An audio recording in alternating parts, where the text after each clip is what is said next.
Hello friends, स्वागत है आपका हमारे चैनल यूजीसी नेट हिंदी ज्ञान में। तो जैसे कि आपने थंबनेल पे भी देख लिया होगा, ये video specifically previous year question paper पे है। अगर आप ये क्वेश्चन नहीं करेंगे तो आप ही का लॉस होगा, क्योंकि क्वेश्चंस कभी भी रिपीट नहीं होते पर टॉपिक्स होते हैं और इसमें एक्सप्लेनेशन भी रहता है, तो आपका ज़्यादा फायदा होता है और आप ज़्यादा अच्छी चीज़ों को कर पाते हैं। बट अगर आप क्वेश्चंस नहीं करेंगे तो इसमें आप ही का लॉस है। तो देर ना करते हुए हम टॉप 10 क्वेश्चन 2018 के आज करेंगे और ये सीरीज ऐसी आगे तक चलती रहेगी। धीरे धीरे हम करेंगे सारे ही क्वेश्चन आंसर 2024 तक 25 तक जितने भी होंगे हम सारे कर लेंगे, ठीक है। और 10 क्वेश्चन करके करेंगे तो ज़्यादा टाइम भी नहीं लगेगा और आपको सारा एक्सप्लेनेशन भी मिल जाएगा। चलिए अब क्वेश्चन पे चलते हैं। प्रकाशन वर्ष के अनुसार निम्नलिखित जीवनी परक ग्रंथों का सही अनुक्रम है। ए व्योमकेश दरवेश, कलम का मजदूर, कलम का सिपाही, आवारा मसीहा। आवारा मसीहा, व्योमकेश दरवेश, कलम का मजदूर, कलम का सिपाही। सी कलम का मजदूर, आवारा मसीहा, व्योमकेश दरवेश, कलम का सिपाही। कलम का सिपाही, कलम का मजदूर, आवारा मसीहा, व्योमकेश दरवेश। डी। आप आंसर बताइए, फिर हम आंसर देखेंगे और एक्सप्लेनेशन भी देखेंगे, ठीक है।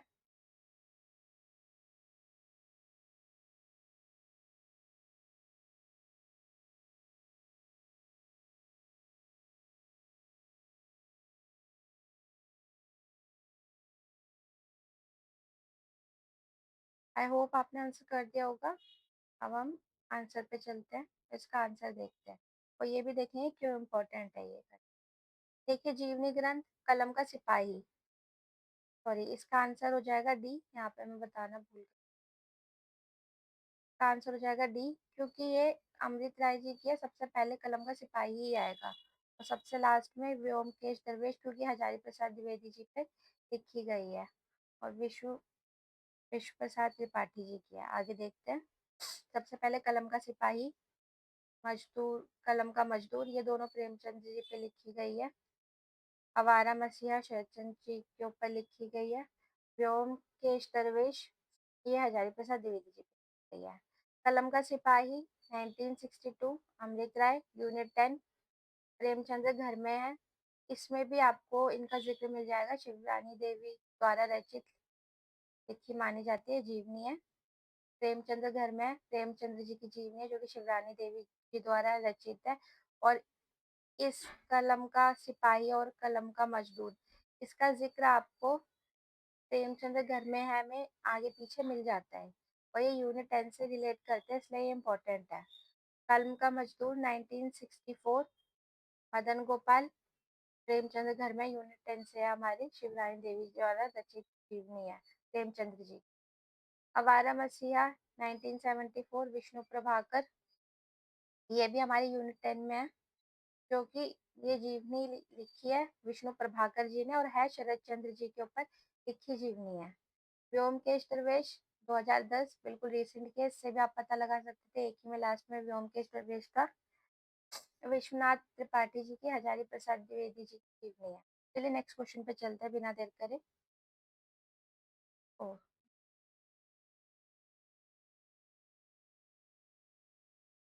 प्रकाशन वर्ष के अनुसार सुरेंद्र वर्मा के नाटकों का सही अनुक्रम है। सेतु बंधु, एक दूनी एक, आठवां सर्ग, रति का कंगन। बी आठवां सर्ग, सेतु बंधु, रति का कंगन, एक दूनी एक। कुछ भी नहीं पता, सॉरी फॉर डिस्टर्बेंस।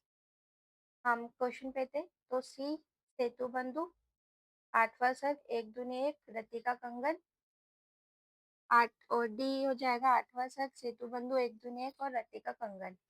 प्रकाशन वर्ष के अनुसार जी सुरेंद्र वर्मा के नाटक है, जिसे सही अनुक्रम में लगाना है। आप इतना आंसर देखिए, लिखिए, उसके बाद हम इसके आंसर पे चलेंगे, ठीक है।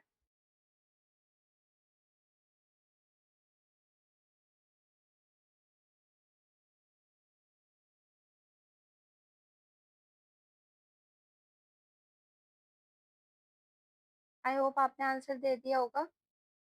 का आंसर वैसे सी है, और आप इसे जज भी कर सकते थे क्योंकि रतिका कंगन सबसे रिसेंट है और ये सिर्फ दो में ही है, तो बाकी ये तो ए और बी तो कट हो जाते हैं। ठीक है, सी और डी में से जब देखना होता तो सेतु बंधु पहले आएगा, आठवां सर्ग बाद में है। ठीक है, इसकी ट्रिक्स भी होती है, अगर हम आगे कभी उस पे जाएंगे तो हम ट्रिक्स भी देख लेंगे। आंसर नंबर सी हो गया, सेतु बंधु, आठवां सर्ग, एक दुनिया एक, रतिका कंगन। और ये सारे इंपॉर्टेंट है, कहीं ना कहीं किसी ना किसी तरीके से पूछे जाते हैं, तो आपको याद तो रखने ही पड़ेंगे। सेतु बंधु 1972, आठवां सर्ग 1976, एक दूनी एक 1987 ईस्वी, रतिका कंगन 2010 ईस्वी। चलिए नेक्स्ट क्वेश्चन पे चलते हैं। प्रकाशन वर्ष के आधार पर निम्नलिखित आलोचनात्मक कृतियों का सही अनुक्रम है। कवि सुमित्रा नंदन पंत, हिंदी साहित्य का आदिकाल, मिथक और साहित्य, भारतीय सौंदर्य बोध और तुलसीदास। हिंदी साहित्य बी हो जाएगा, हिंदी साहित्य का आदिकाल, कवि सुमित्रानंदन पंत, मिथक और साहित्य, भारतीय सौंदर्य बोध और तुलसीदास। मिथक और साहित्य, कवि सुमित्रानंदन पंत, भारतीय सौंदर्य बोध और तुलसीदास। हिंदी साहित्य का आदिकाल, भारतीय सौंदर्य बोध और तुलसीदास, मिथक और साहित्य। हिंदी साहित्य का आदिकाल, कवि सुमित्रानंदन पंत। मतलब जिस जिस क्रम में प्रकाशित हुए, जैसे अगर आपको लगता है कि कवि सुमित्रानंदन पंत पहले प्रकाशित हुआ है, और ये आपको राइटर्स में पता होना चाहिए, तभी आपको पता होगा कि कब कब प्रकाशित हुआ है। और राइटर्स नहीं भी पता तो इनका प्रकाशन वर्ष तो पता ही होना चाहिए, जिससे आप आगे को क्रम में लगा सके। जैसे ये पहले हुआ, ये इसके बाद हुआ, ये इसके बाद हुआ, सबसे लास्ट में कौन सा हुआ ये आपको अच्छे से पता होना चाहिए, आप उससे भी अंदाजा लगा लेंगे।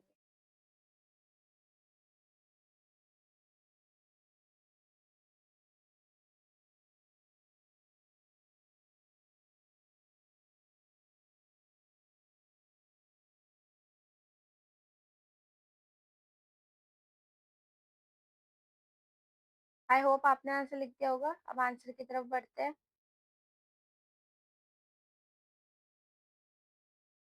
का आंसर हो जाएगा बी, और हम इसका आगे एक्सप्लेनेशन देखते हैं। देखिए, हिंदी साहित्य का आदिकाल, कवि सुमित्रानंदन पंत, मिथक और साहित्य, भारतीय सौंदर्य बोध और तुलसीदास। तो हिंदी साहित्य का आदिकाल ये बहुत इंपॉर्टेंट है, क्योंकि हजारी प्रसाद द्विवेदी बहुत महत्वपूर्ण आलोचक माने जाते हैं। नंद दुलारे वाजपेयी भी, और रामविलास शर्मा और नगेंद्र भी। तो इनकी आपको सारी की सारी जितने भी आलोचनात्मक ग्रंथ है सारे पता होने चाहिए, हजारी प्रसाद द्विवेदी के भी, तुम ये नंद दुलारे वाजपेयी के भी, नगेंद्र के भी और रामविलास शर्मा के भी। ठीक है, तो कवि सुमित्रानंदन पथ 1976, नंदुलारे वाजपेयी, मिथक और साहित्य डॉक्टर नगेंद्र, भारतीय सौंदर्य बोध और तुलसीदास 2001, सबसे रिसेंट वाला यही है। चलिए नेक्स्ट क्वेश्चन पे चलते हैं। इसमें समझाने जैसा कुछ नहीं था। ये इन सारे, ये जो जितने भी आलोचक लिखे हुए, जितने भी राइटर्स हैं, आपको इन सबके ग्रंथ, आलोचनात्मक ग्रंथ याद करने पड़ेंगे, क्योंकि सारे इंपॉर्टेंट है, चारों तो बहुत ज्यादा इंपॉर्टेंट है। प्रकाशन वर्ष की दृष्टि से, ओ सॉरी,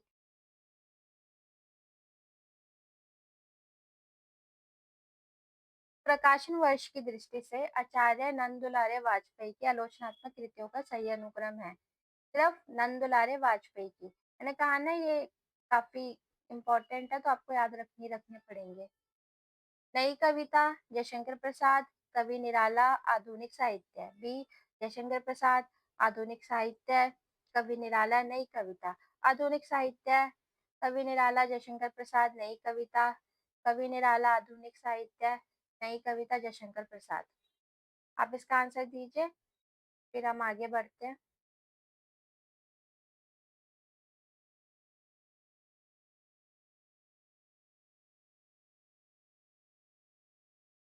आई होप आपने आंसर दे दिया होगा। इसका सही आंसर हो जाएगा बी। इसमें कुछ समझाने जैसा नहीं है, इसलिए हम डायरेक्ट क्वेश्चन आंसर देखते हैं। बी आंसर ठीक है। क्यों ठीक है? जयशंकर प्रसाद जो इनकी आलोचनात्मक कृति है नंद दुलारे वाजपेयी जी की, वो 1940 की है, 1940 की। आधुनिक साहित्य 1950, कवि निराला 1965, नई कविता 1973। आपको क्रम में याद भी रखना है, काफी इम्पोर्टेंट है, इनकी सारी इम्पोर्टेंट होती है, मैंने आपको जैसे कि बताया अभी। चलिए आगे बढ़ते हैं। कालक्रम की दृष्टि से निम्नलिखित आलोचकों का सही अनुक्रम है। वामन, कुंतक, मम्मट, विश्वनाथ। विश्वनाथ, कुंतक, मम्मट, वामन। कुंतक, विश्वनाथ, वामन, मम्मट। वामन, सॉरी, डी हो जाएगा मम्मट, वामन, कुंतक, विश्वनाथ। इनके इनके जन्म काल के अनुसार, या जन्म काल तो इनमें नहीं आता, दूसरी शताब्दी, तीसरी शताब्दी, 8वीं शताब्दी, 9वीं शताब्दी, 14वीं शताब्दी, उसके हिसाब से आपको पहले से आखिरी में लगाना है कि कौन सा पहले कौन सा बाद में है। चलिए आप आंसर कीजिए, फिर हम आगे बढ़ते हैं। ये काफी इंपॉर्टेंट भी है।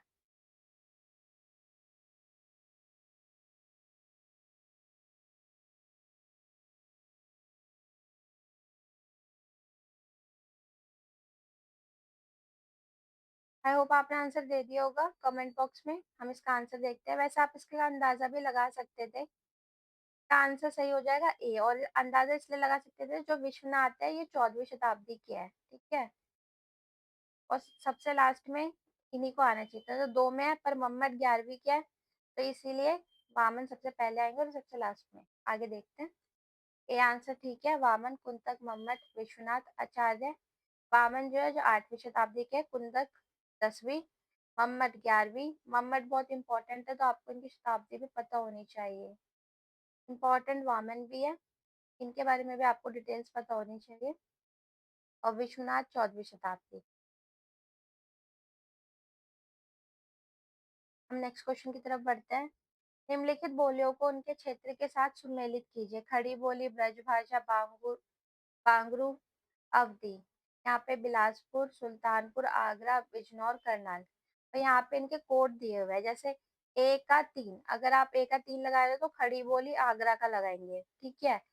और बी का, जैसे यहाँ पे दिया हुआ है ए का 3, बी का 4, ए ऑप्शन के हिसाब से। जैसे सी का 5, अगर आप ए ऑप्शन ले रहे हैं तो आप सी का 4 लगा रहे हैं, और डी का ले रहे हैं तो ये लगा रहे हैं। आपको अगर एक भी पता हो कि खड़ी बोली में ये मतलब कौन से क्षेत्र में बोली जाती है, कौन से में नहीं, कौन सी बोली, तो आप उस हिसाब से लगा सकते हैं। जैसे ए का ऑप्शन नंबर 3, ए का 3, 4, 5, 6, और अगर आप बी लगाएंगे तो ए का 4 लगाएंगे, ठीक है। और बी का हो जाएगा 3, ठीक। और सी का हो जाएगा 5, और डी का हो जाएगा इसके हिसाब से 2, ठीक है। और अगर आप सी ऑप्शन टिक कर जाए तो ए ऑप्शन के लिए आप टिक कर जाए, इसके लिए एक को आप करेंगे 4 में, ठीक है। बी को करेंगे 2 में, तब आप ए ऑप्शन टिक करेंगे, और डी में 2, 3, 4, 5। आप अपना टिक करके कमेंट बॉक्स में अपना आंसर लिखिए, फिर आगे बढ़ेंगे।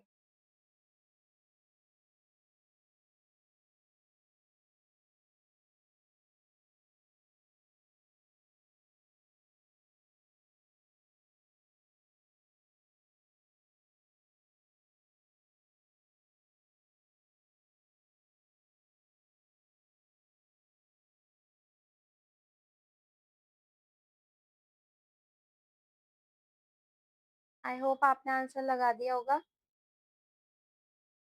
आप इसका एक से भी निकाल सकते थे, अगर आपको पता होता कि अवधी का सुल्तानपुर है। तो देखिए डी का 2, डी का 2 किस में आ रहा है, देखिए सिर्फ एक ही में है, बी में ही डी का, जो डी है उसका 2 है। तो आप यहाँ से भी लगा सकते थे। इस हिसाब से आंसर हो जाएगा खड़ी बोली, बिजनौर, ब्रजभाषा, आगरा, बांगरू, करनाल, और अवधी, बिलासपुर। देखिए खड़ी बोली, बिजनौर, ब्रजभाषा, आगरा, बांगरू या बांगड़ू, करनाल, अवधी, सुल्तानपुर। अगर आपको एक भी पता होता तो आप लगा सकते। निम्नलिखित काव्य भाषाओं को उनके संबंध रचनाओं के साथ सुमेलित कीजिए। सुचेत, अवध, ब्रजभाषा, अवधी, खड़ी बोली। ABCD यहाँ पे दिया हुआ है, यहाँ पे ABCD लिखा हुआ है। अगर आप ए ऑप्शन का 4 मानते हैं, आप इसको देख सकते हैं। जैसे आपको लगता है कि अवध, अवध किसकी है, जैसे कीर्ति लता की आप मानते हैं, तो आप ऊपर से देख सकते हैं ए का 3, उसमें 3 किस में है, तो आप उस हिसाब से कोड मैच कर सकते हैं। यहाँ पे कोड दिए हुए है ए का 4, बी का 3, टी का 2 और डी का 1। यहाँ पे कोड दिया हुआ है ए का 1, बी का 5, टी का 3, टी का 4। यहाँ पे कोड दिया हुआ है ए का 5, बी का 4, सी का 2 और डी का 3। यहाँ पे कोड दिया हुआ है ए का 3, बी का 1, सी का 5, डी का 2। आप इस हिसाब से कोड मिलाइए, फिर हम आंसर देखेंगे, फिर आगे बढ़ते हैं।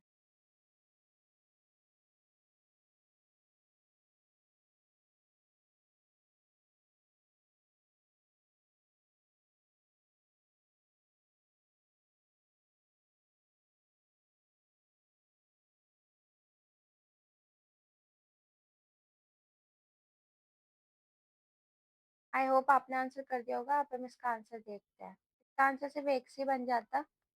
देखिए, अवध में कीर्ति लता लिखी गई है, तो ए का 3 किस में है? ए का 3 सिर्फ डी वाले ऑप्शन में है। ठीक है, तो यही आंसर ठीक हो जाएगा। बी का 1 ब्रजभाषा का भंवर गीत।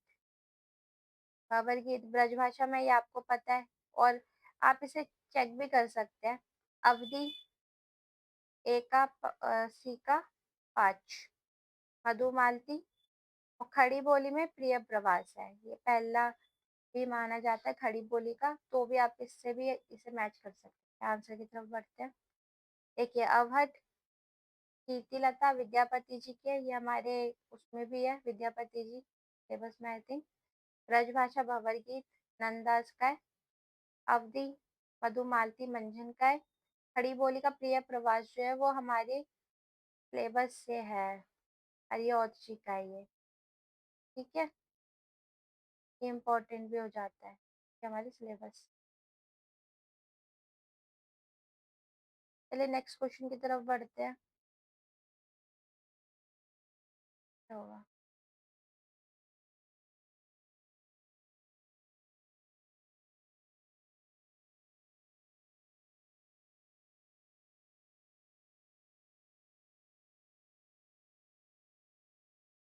क्या हो रहा है?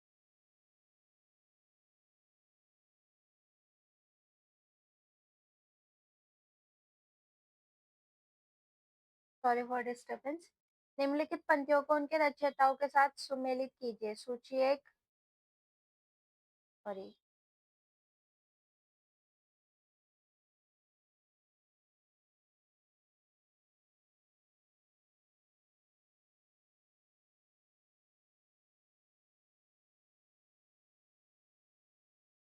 सूची एक, नगर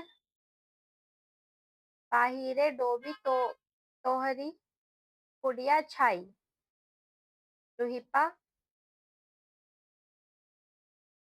का का तरुवर पंच पिडाल, कड़वा बोलना बोलिए नारी, बोल जवान बोल जोबना, नवेरला भैया है गुलाल। वन लोईपा, टू कन्हप्पा, बी three Khusro, fourth Narpati Nal, fifth Sarahapa. अगर आप ए का 2 लगाना चाहते हैं तो यहाँ पे देखिए ए का 2, बी का 1, सी का 1 लगाना चाहते हैं, इस हिसाब से ये कोड दिए हुए हैं। सी का अगर 4 लगाना चाहते हैं और डी का अगर 3 मानते हैं तो ए कोड को आप सही मानेंगे। ठीक है, बी को सही मानते हैं तो ए का 1, सॉरी, ए का 1 हो जाएगा, बी का 2 हो जाएगा, सी का 3 हो जाएगा, डी का 4 हो जाएगा। सी को सही मानते हैं तो ए का 4 हो जाएगा, बी का 3 हो जाएगा और ये सी का 2 हो जाएगा और डी का 1 हो जाएगा। और थ्री को सही, डी को सही मानते हैं तो ए का 3, बी का 2, सी का 5 और डी का 4। चलिए आप लगाइए, उसके बाद हम आगे बढ़ेंगे। क्या?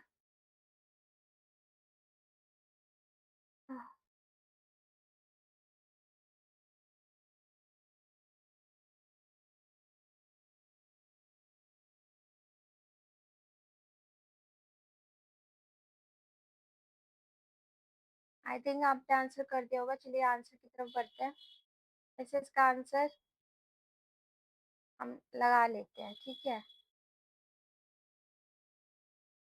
ये देखिए जो का तरुवर पंच बिडाल, इसका लुइपा हो जाएगा। हाँ जी, लुइपा। देखिए वी का वन किसमें है? एक ही में है, ए में, तो ये वाला ठीक हो जाएगा। नगर बाहिरे ढोबी तोहिरे उड़िया छाई, ए का दो कन्हप्पा। ठीक है। कड़ुआ बोल ना बोलिस नारी, नरपति नाल मोरा जोबना नरवेला भया है गुलाल। तो इसके तो बोल से भी लग रहा है कि ये खुसरो का ही होगा, खड़ी बोली में है। आंसर देख लेते हैं। देखिए ये पंच बिडाल वाला लोहिपा की रचना है। नगर बाहिरे डोबी तोरी कुड़िया छाई कन्हप्पा का है।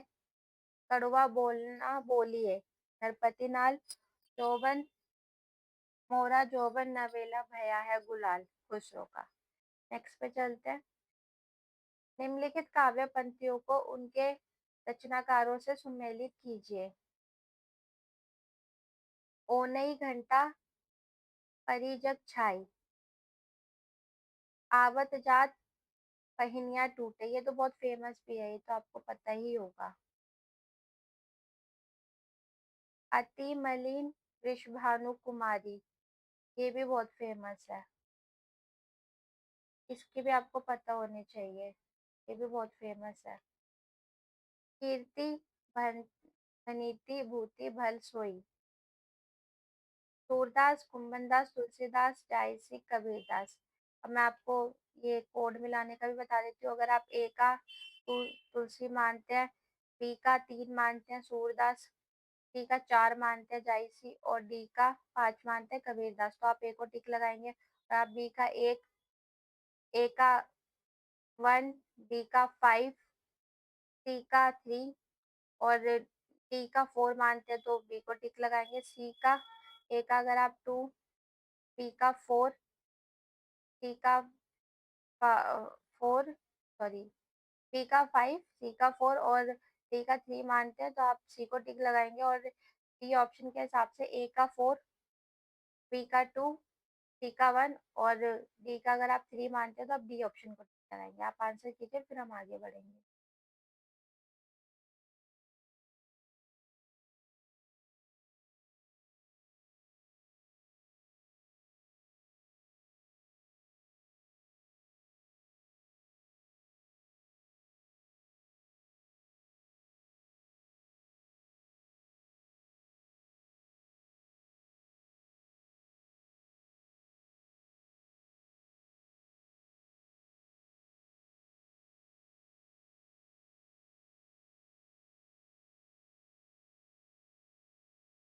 आई होप आपने आंसर कर दिया होगा। अब आंसर देख लेते हैं। आवत जात पहिया टूटे, ये कुंभन दास जी का है। एक मिनट,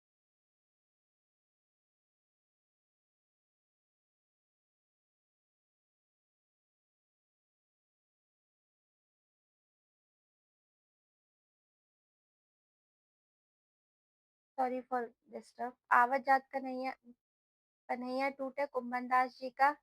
अति मिलन विश्व भानु कुमारी, आप बी का 2 देखिए, बी का 2 सिर्फ एक ही में, डी में। और अति मलिन विश्व भानु कुमारी ये सूरदास जी का है। तो अगर आप ये 2 देख लेते तब भी आपका आंसर निकल जाता। वो नहीं घटा हरी जग छाई, ये हो जाएगा जायसी जी का। और कीर्ति भनिति भूति भल सोई, ये हो जाएगा तुलसीदास जी। आंसर देखते हैं। जैसे कि मैंने आपको बताया कि जायसी जी की रचना है ये पनैया टूटे, ये वाली जो कि इम्पोर्टेंट भी है, आपको याद भी रखनी है, ये कुंभनदास जी की है। और विश्वहानी कुमारी वाली जो है ये सूरदास जी की है, क्योंकि ये दोनों बहुत इंपॉर्टेंट है, आपको याद रखनी है। भूलनी तो कोई भी नहीं है, बट जो ज्यादा इंपॉर्टेंट है वो अच्छे से याद रखनी है। निम्नलिखित दार्शनिक सिद्धांतों को उनसे संबंध कवियों के साथ सुमेलित कीजिए। सूची 1, सूची 2। अद्वैतवाद, विशिष्टाद्वैतवाद, शुद्धाद्वैतवाद, सखी संप्रदाय, जायसी, हरिदास, रैदास, कुंभनदास, तुलसीदास। तो अद्वैतवाद से कौन रिलेटेड है? आपको बताना है। विशिष्टाद्वैतवाद से कौन रिलेटेड है आपको बताना है। शुद्धाद्वैतवाद से कौन रिलेटेड है और सखी संप्रदाय से कौन रिलेटेड है। ए का 3, ए अगर आप ए ऑप्शन चुनते हैं तो ए का 3, इसे ए का 3, बी का 5, सी का 4, डी का 2। अगर आप बी ऑप्शन चुनते हैं तो ए का 1, बी का 2, सी का 3 और डी का 4। अगर सी ऑप्शन चुनते हैं तो ए का 2, सी का 3, सी का 5 और डी का 1। अगर डी ऑप्शन चुनते हैं तो ए का 4, बी का 1, सी का 2 और डी का 5। आप आंसर कीजिए इतने कमेंट बॉक्स में, फिर हम आगे बढ़ते हैं।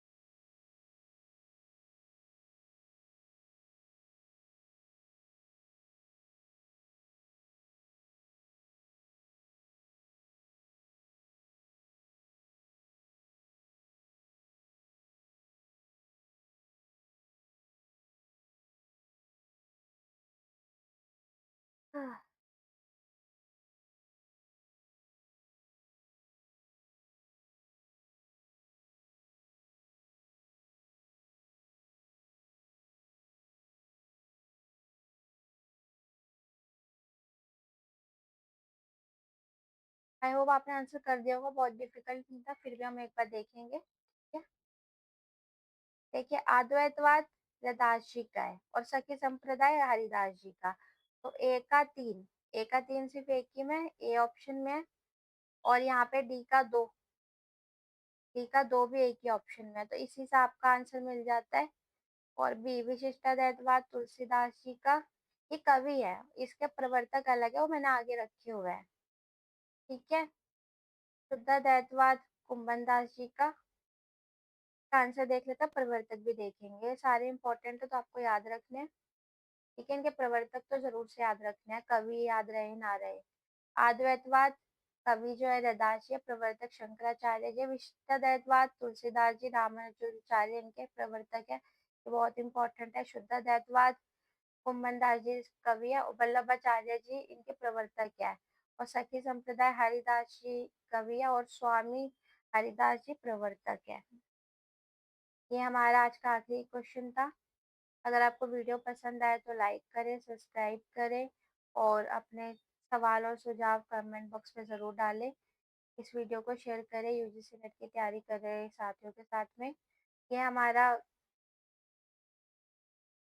जीमेल एड्रेस है ugcnet-hindi-gyan@gmail.com। और जितनी भी पीडीएफ्स वगैरह है, फ्री पीडीएफ्स वगैरह और फ्री स्टडी मटेरियल के लिए हमारे Telegram channel UGC net Hindi ज्ञान 2025 को फॉलो करें। शुक्रिया।